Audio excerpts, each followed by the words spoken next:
The Assam Rifles thwarted the cross-border smuggling of contraband items along the international border in Manipur's Moreh town.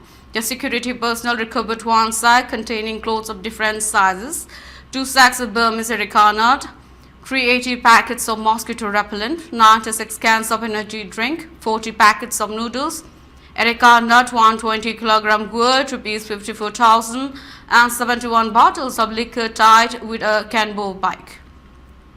Acting on specific input, the Assam Rifles launched an operation and foiled cross-border smuggling of contraband items at multiple places in Moreh, along the Indo-Myanmar border with effect from September 1 to 2, 2024.